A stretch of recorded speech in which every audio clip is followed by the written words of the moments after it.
बच्चों, आज हम पढ़ेंगे विद्युत संयोजी यौगिकों के लक्षण तथा सहसंयोजी यौगिकों के लक्षण। विद्युत संयोजी यौगिक वे यौगिक होते हैं जिनमें विद्युत संयोजक बंध पाए जाते हैं। इन यौगिकों को आयनिक यौगिक भी कहते हैं। इनके जो यौगिक हैं वो आयनों के बने होते हैं। ये यौगिक आयनों के बने होते हैं। दूसरा, नंबर 2, जल में घोलने पर या पिघली हुई अवस्था में यदि इनको पिघला दे गर्म करके, ये विद्युत के सुचालक होते हैं। क्यों होते हैं विद्युत के सुचालक? क्योंकि जल में जब घोलेंगे या पिघला देंगे इनको तो ये अपने आयनों में बढ़ जाएंगे और उन आयनों के कारण विद्युत का प्रवाह हो जाएगा।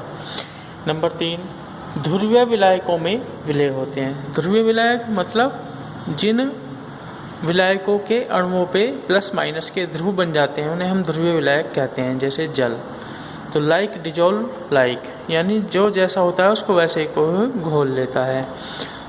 तो इन पे भी विद्युत संयोजी यौगिक होते हैं। इनमें के जो धनावेश तथा ऋणावेश वाले आयन होते हैं, इनमें भी धनायनों तथा ऋणायनों के ये बने होते हैं।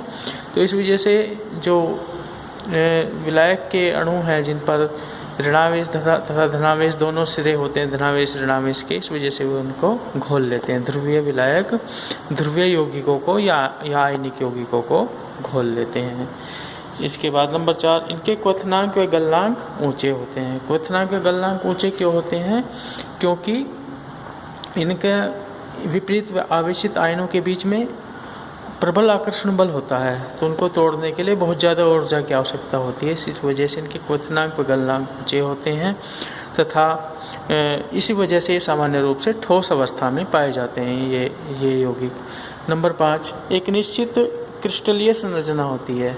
इनके एक निश्चित क्रिस्टलीय संरचना होती है। जैसे नमक देखा होगा, चाहे छोटे क्रिस्टल हो चाहे बड़े हों, पर उनकी जो क्रिस्टलों का आकार होता है वो घने के आकार का होता है। तो एक निश्चित क्रिस्टलीय संरचना इनकी होती है। इसके बाद हम देखते हैं इसी तरह से सहसंयोजी यौगिकों के लक्षण।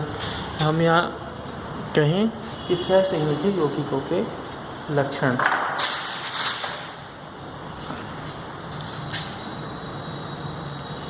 सहसंयोजी यौगिकों के लक्षण। सहसंयोजी यौगिक जो है वो अणुओं के बने होते हैं। आयनों की जगह कर देंगे, अणुओं के बने होते हैं।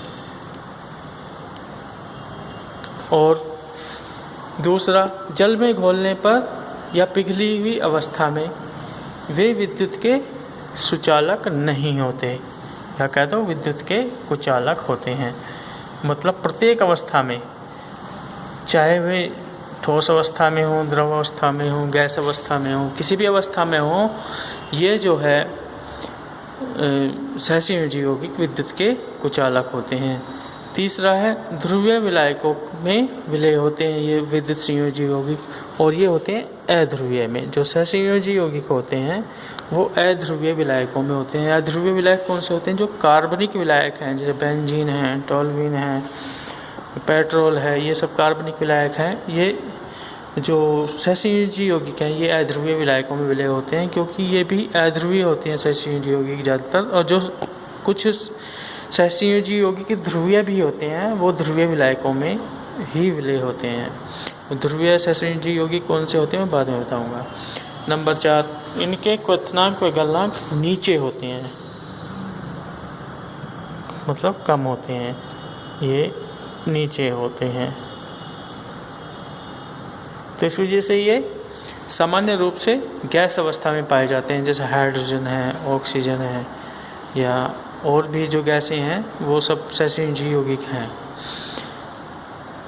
नंबर 5, इनकी एक निश्चित ज्यामिति है। ये तो क्रिस्टलीय संरचना है यहाँ पे विद्युत संयोजी यौगिकों की। इनकी एक निश्चित ज्यामितीय संरचना